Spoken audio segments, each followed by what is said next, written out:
الله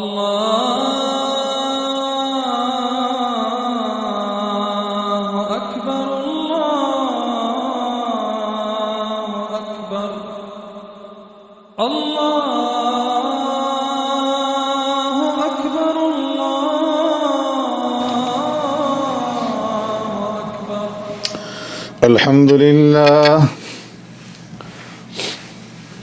الحمد لله وكفى والصلاة والسلام على سيد الرسل وخاتم الأنبياء.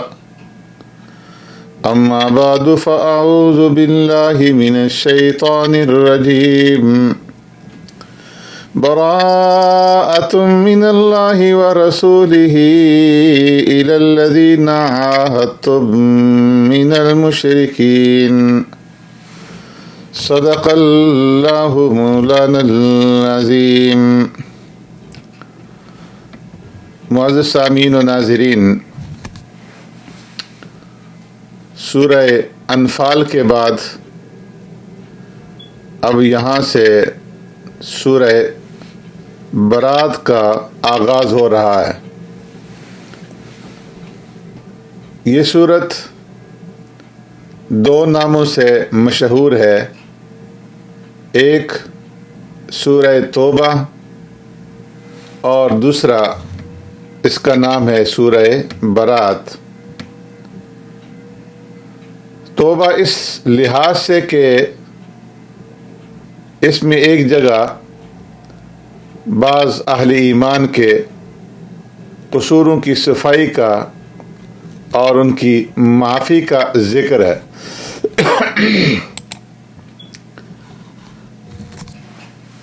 ان مخلصین صحابہ اکرام رضوان اللہ تعالی اجمعین کی داستان اور توبہ کا ذکر ہے، جس کا ذکر آیت نمبر 118 میں آتا ہے. جو غزوہ تبوک میں کسی وجہ سے شریک نہیں ہو سکے تھے اور پھر انہوں نے سچے دل سے اللہ تبارک و تعالی سے توبہ کی، ان کی توبہ قبول ہو گئی، اور اسی مناسبت سے پھر اس سورت کا نام سورہ توبہ جو ہے وہ رکھا گیا. سورہ توبہ یہ مدنی سورت ہے اور اس کے اندر 129 آیات اور 16 رکوع ہیں. ترتیبی اعتبار سے اس سورت کا 9واں نمبر ہے اور نزولی اعتبار سے اس کا 113واں نمبر ہے. اس سورت کو برات اس لحاظ سے کہتے ہیں کہ اس کے ابتدائی لفظ میں براءۃ من اللہ و رسولی، مشرکین سے بری و ذمہ ہونے کا اعلان ہے. اس سورت کے شروع میں بسم اللہ الرحمن الرحیم نہیں لکھی جاتی. اس کی وجہ یہ ہے کہ سورتوں اور آیتوں کی ترتیب من جانب اللہ ہوئی ہے، اور پیارے پیغمبر صلی اللہ علیہ وسلم نے خود اس سورت کے آغاز پر بسم اللہ نہیں لکھوائی. اس لیے صحابہ اکرام رضوان اللہ اجمعین نے بھی اس سورت کے شروع میں بسم اللہ نہیں لکھی، اور آج تک تواتر اور تعامل اسی پر ہے کہ یہ سورت بغیر بسم اللہ کے شروع کی جاتی ہے. یہ سورت 3 تقریروں پر مشتمل ہے.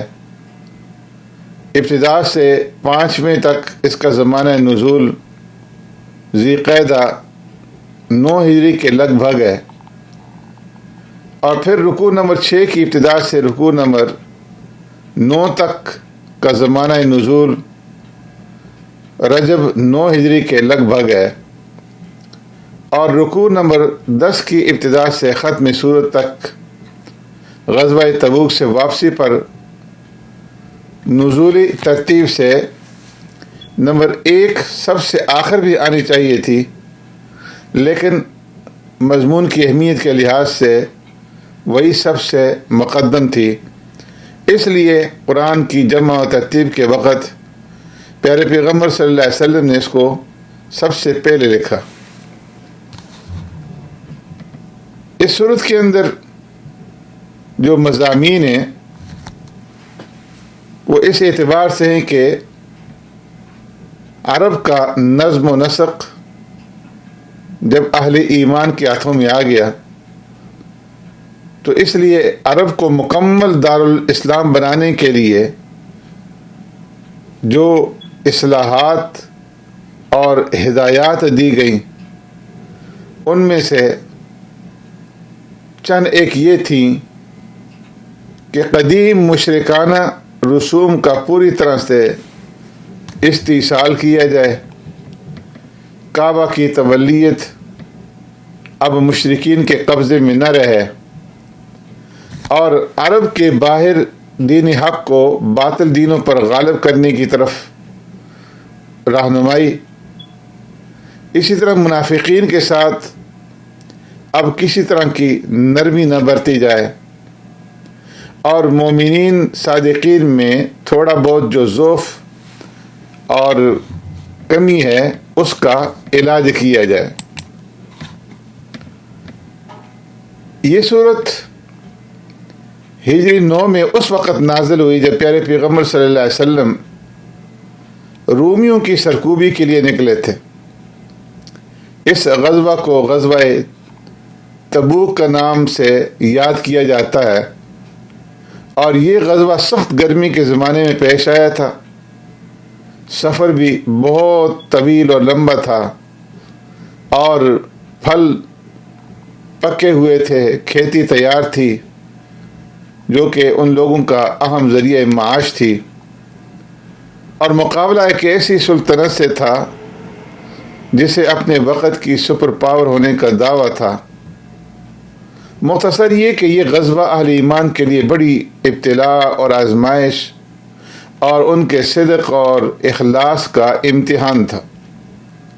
اس کے ذریعے مومنوں اور منافقوں کے درمیان امتیاز بھی ہو گیا۔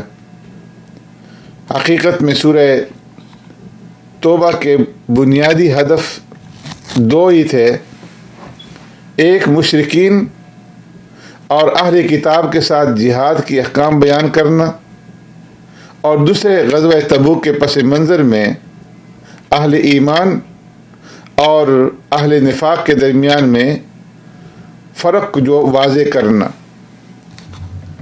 جہاں تک احکام جہاد کا تعلق ہے تو تمہید کے طور پر ان معاہدات سے برات کا اعلان کیا گیا جو مسلمانوں نے مشرکین کے ساتھ کیے تھے۔ ان کے لیے انتہائی مدت 4 ماہ کی مقرر کی گئی۔ یوں ہی مشرکوں کو بیت اللہ کا حج کرنے سے بھی منع کیا گیا، کیونکہ یہ لوگ کئی بار عہد شکنی کے مرتکب ہو چکے تھے، اور اسلام کے بڑھتے ہوئے سیلاب کو روکنے کے لیے یہ لوگ یہود کے ساتھ گٹھ جوڑ کرتے چلے آ رہے تھے۔ مشرکوں سے برات کا اعلان کرنے کے بعد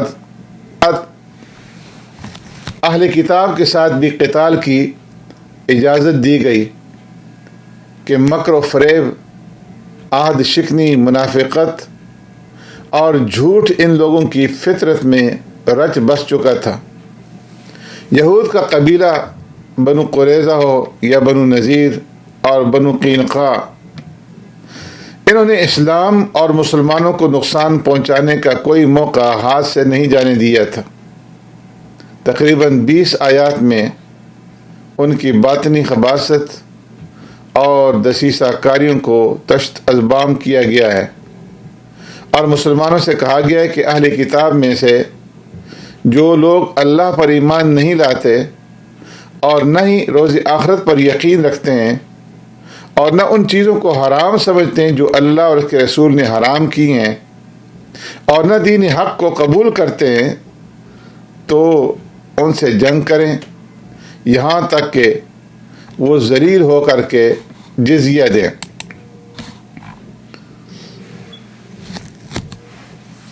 سورہ توبہ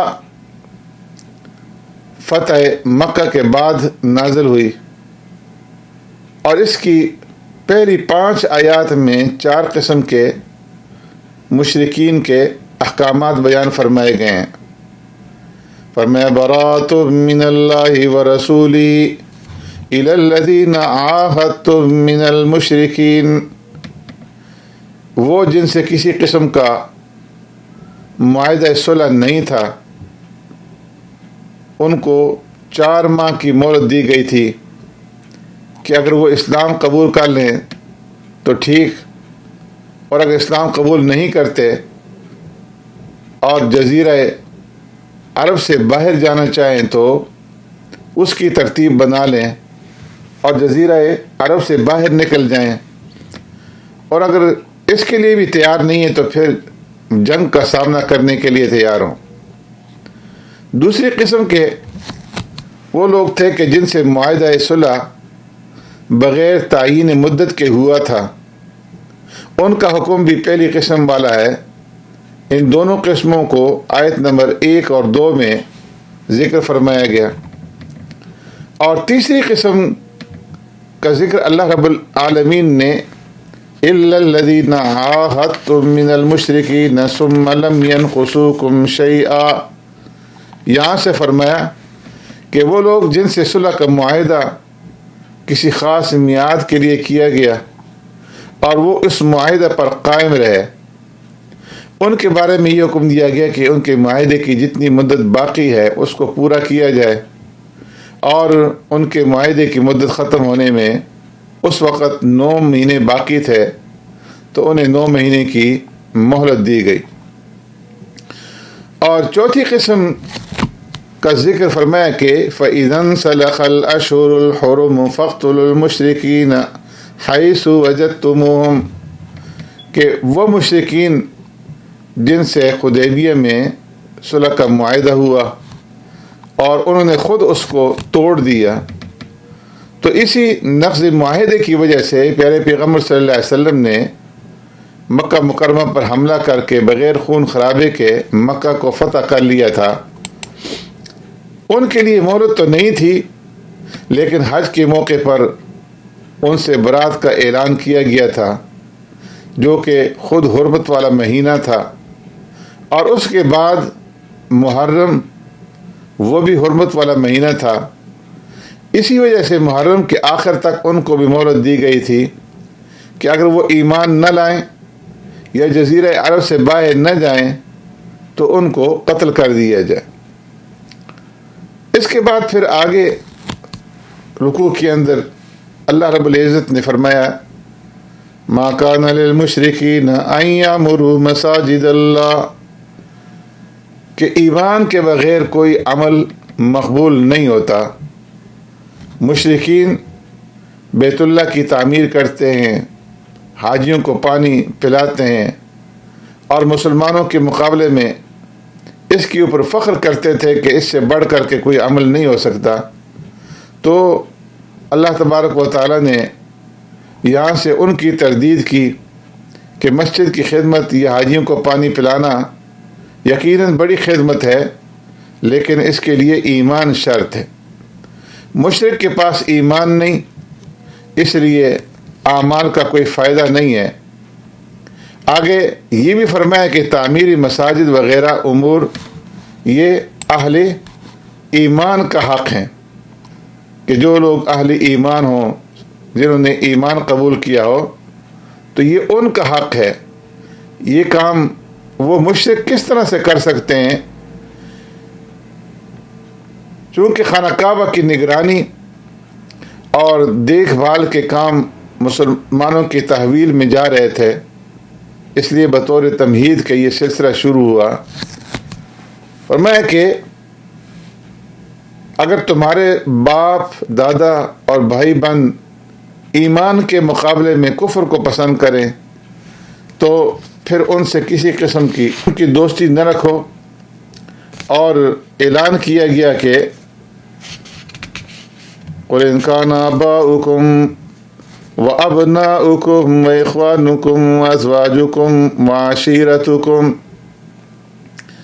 کہ جن لوگوں کا باپ، دادا، اولاد، بیویاں، رشتہ دار، مال اور دولت اللہ اور رسول اور جہاد کی راہ میں زیادہ پیارے ہیں تو پھر گھبراؤ نہیں، وہ جلد وقت آئے گا جب انہیں اس روش کا خمیازہ جو ہے وہ بھگتنا پڑے گا۔